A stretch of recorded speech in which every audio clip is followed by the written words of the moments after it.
It was a beautiful moonlit night. Frost on the ground, the white almost everywhere.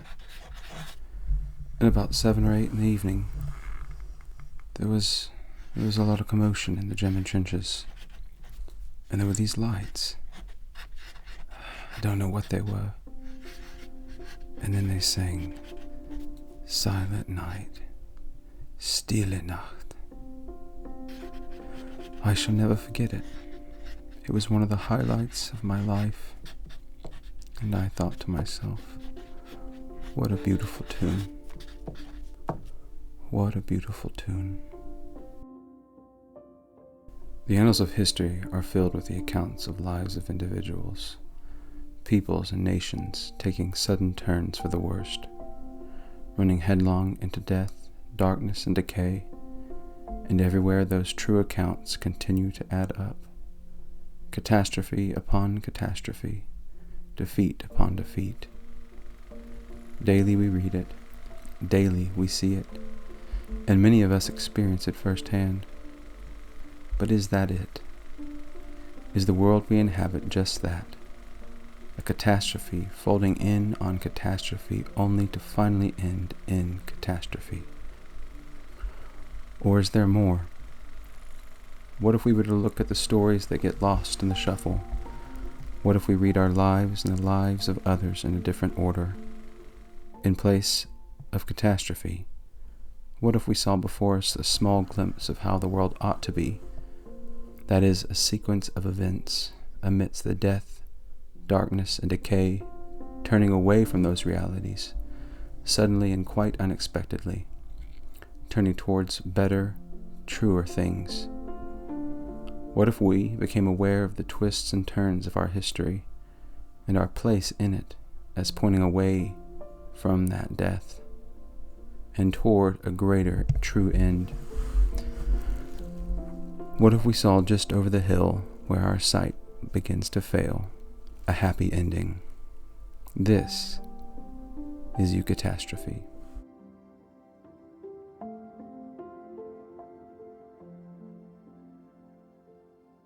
The summer of 1914 saw an end to the high hopes of a progressive Christian Europe, with the outbreak of war declared on the 28th of July, 1914. Austria-Hungary declared war on Serbia following the assassination of Archduke Franz Ferdinand by Gavrilo Princip, a Serbian nationalist and member of the underground group the Black Hand. Following this was a succession of declarations of war by Germany, Russia, France, and Great Britain due to complex treaty entanglements from the previous century. The ideal of hope for peace in Europe, inhabited by a people rocked by centuries of entrenched political and religious conflict, was finally shattered. Somewhere between the Duke's death alongside his bride in their car in Sarajevo and the desks of ministers and officials of the nations of Europe.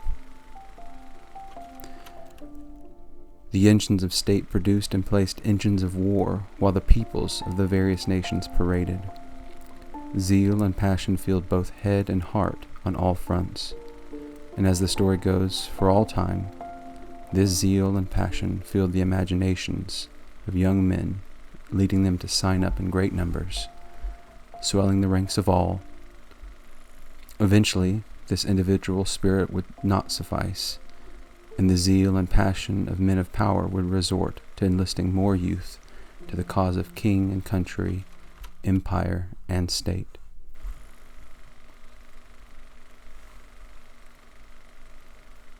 Hopes ran high, and all were assured that the conflict would be won and over by Christmas 1914. But this dream was shattered by the reality in the field. The battles of Mons, Tannenberg, Marnes, and finally the First Battle of Ypres in Belgium together accumulated nearly 1 million men wounded or killed. And all along, Christmas, that appealed to deadline for victory, approached with no such resolution in sight. Soon talks of spring began filtering to the men of the warring nations as a new end to the war that began so quickly and with such vigor. But for now, stopped dead in the winter like so many who've fallen just a few short months before.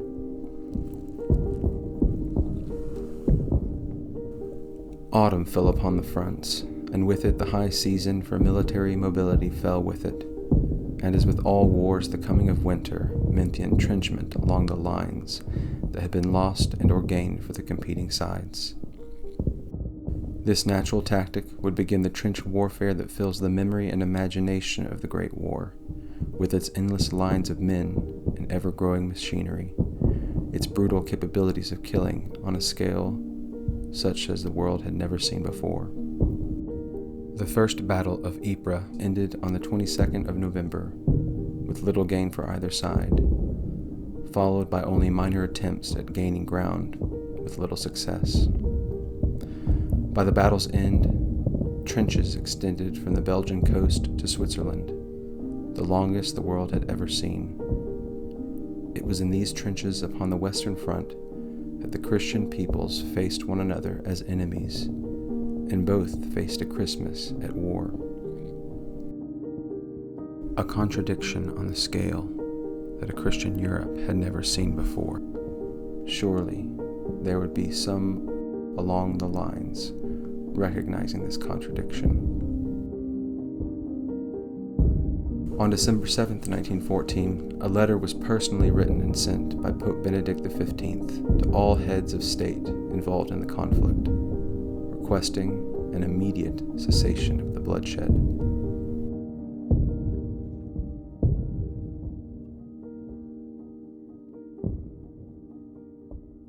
I ask that the guns fall silent, at least upon the night that the angels did sing.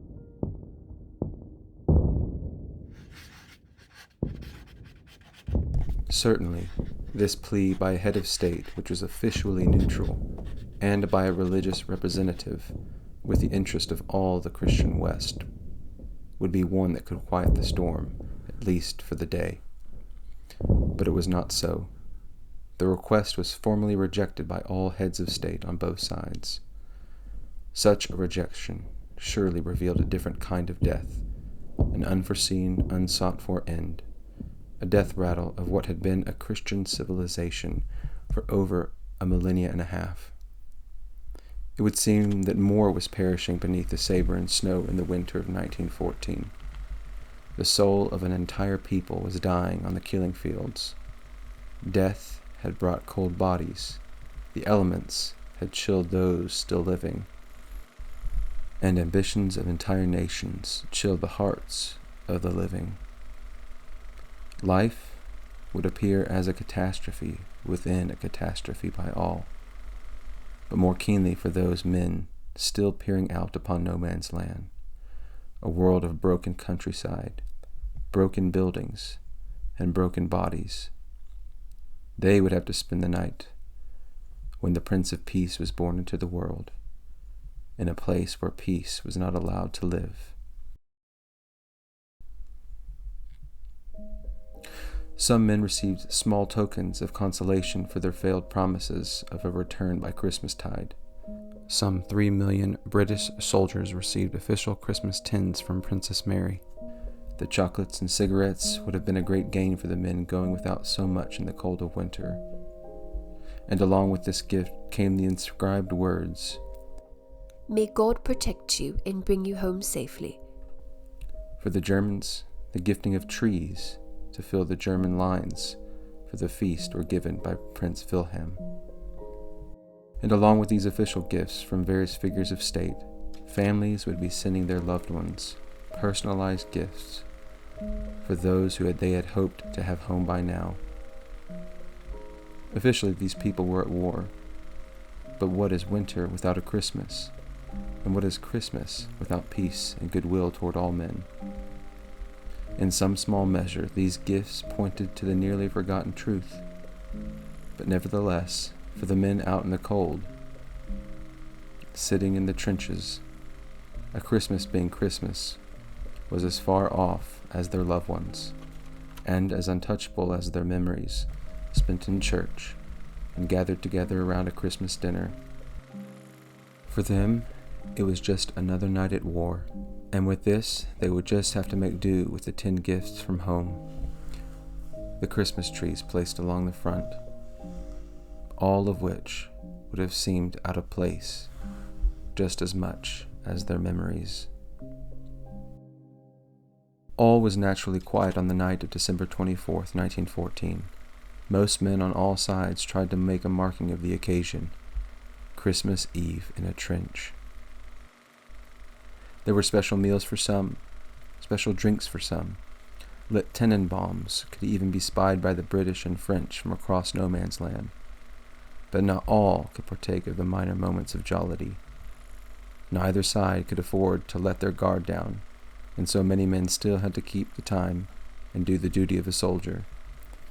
But even a minor moment of quiet would be in stark contrast to the catastrophic summer and autumn that they had fought in, and many of their friends died in. It was in this quiet, with the guns silent, that Private Albert Morin of the 2nd Queen's Regiment recalled. It was a beautiful moonlit night, frost on the ground, white almost everywhere. And about 7 or 8 in the evening, there was a lot of commotion from the German trenches. And there were these lights. I don't know what they were. And then they sang, "Silent Night, Stille Nacht." I shall never forget it. It was one of the highlights of my life. I thought to myself, what a beautiful tune. What a beautiful tune.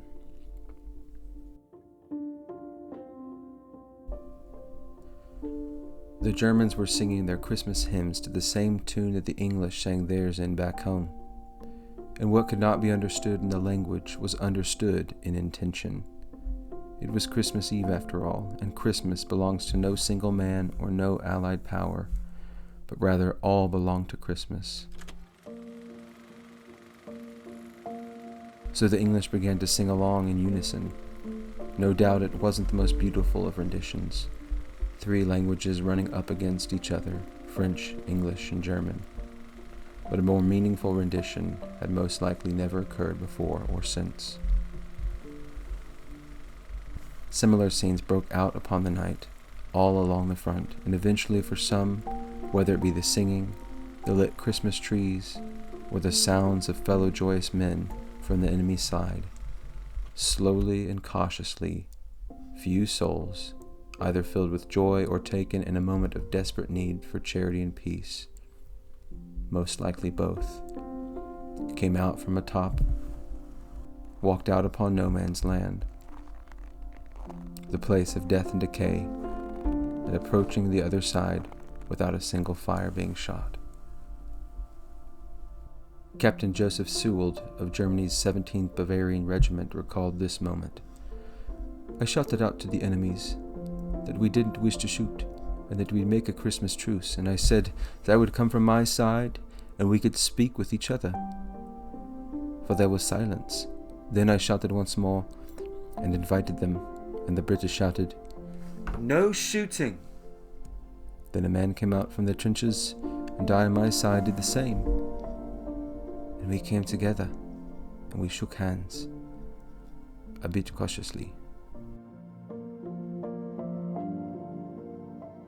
Quite quickly, this sense of caution dwindled as more and more men began venturing out into the place where they would surely have perished just hours before. But with each new set of feet, and with each step, the zeitgeist of death that gripped the world for the past few months was overcome with a different spirit. And lo, the angel of the Lord came upon them, and the glory of the Lord shone round about them, and they were sore afraid. And the angel said unto them, "Fear not. Behold, I bring you good tidings of great joy, which shall be to all people.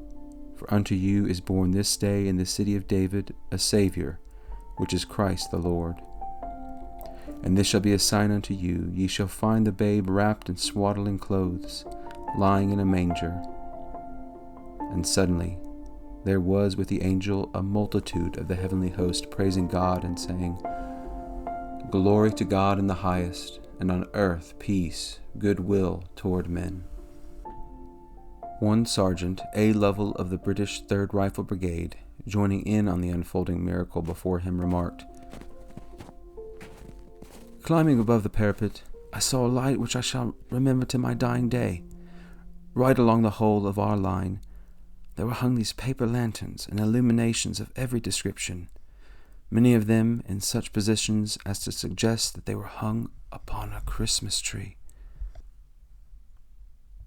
A German by the name of Joseph Wenzel stated, "What I have still believed to be madness several hours ago, I could see now with my own eyes. Bavarians and English, until then the greatest of enemies, shook hands, talked and exchanged items. A single star stood still in the sky, directly above them. And this sign was interpreted by many as a special sign. More and more joined, and the entire line greeted each other."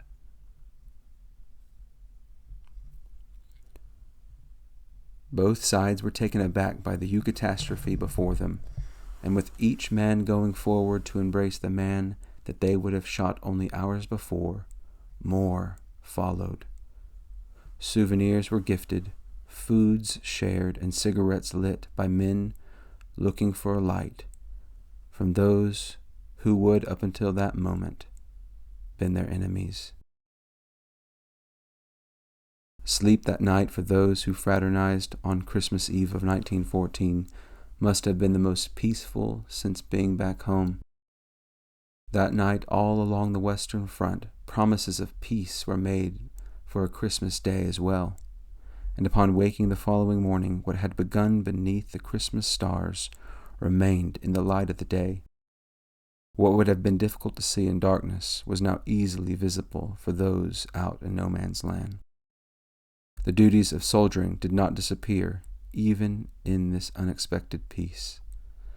Those who the fighting had left behind needed burial, and all sides took part in joint funerals for the fallen. Germans, British, French, and Indian troops helped one another find and bury their dead brothers in arms. "It was an extraordinary and most wonderful sight," recalled the 2nd Lieutenant Arthur Pelham Byrne of the 6th Gordon Highlanders. "The Germans formed up on one side and the English on the other, and the officers standing in front, every head bared low.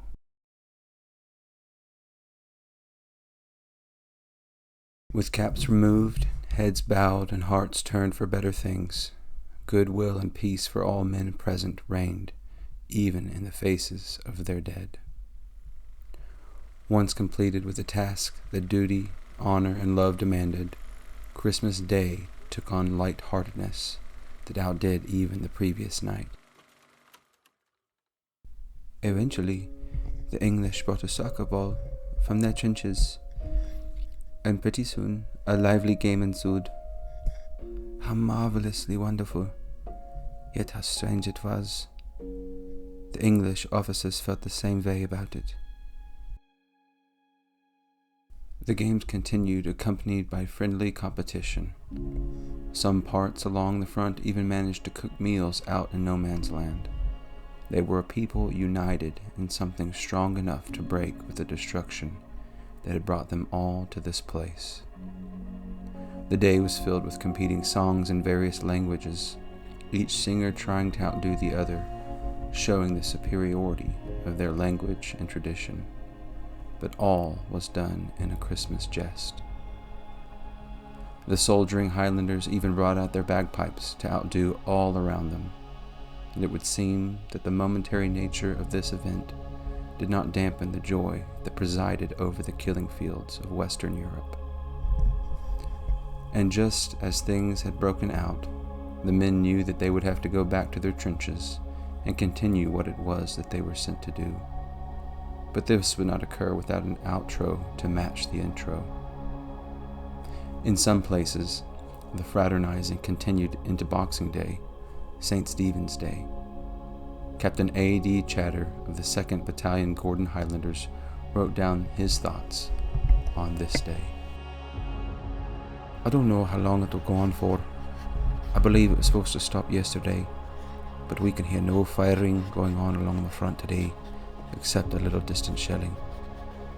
We are, at any rate, having another truce on New Year's Day, as the Germans want to see how the photos come out. It is estimated that over 100,000 soldiers put down their arms on Christmas 1914, to embrace in some manner the enemy as they had known them up until doing so. The hopes of those like Captain A.D. Chatter for an extension of the truce to New Year's Day does not appear to have happened, but for all involved, the miraculous madness of those days would always be recalled with wonder, the kind which can only come at Christmas, and a Christmas celebrated at war in the true spirit in which is asked of all those who seek to observe it faithfully. For those men who remained in their trenches and refrained from joining in on the fraternization, the contradiction was too much, enemies meeting as friends. But for those who did choose to meet, not as enemies, but as friends, the contradiction laid elsewhere, all around them in the barbed wire and broken landscape, the buried dead, and the broken bonds between peoples that need not be broken, at least for that night and that day, not for them. And for a brief moment in the Great War, the valley of the shadow of death became the land of the living. The catastrophe of their lives up until that point became a Eucatastrophe, a sudden turn from bad to good, and quite without warning, Christmas had a happy ending for these men. And if we who watch carefully observe that the cycle can be broken quite unexpectedly, life does not demand a catastrophic ending. We are meant for a happy one. This is Eucatastrophe.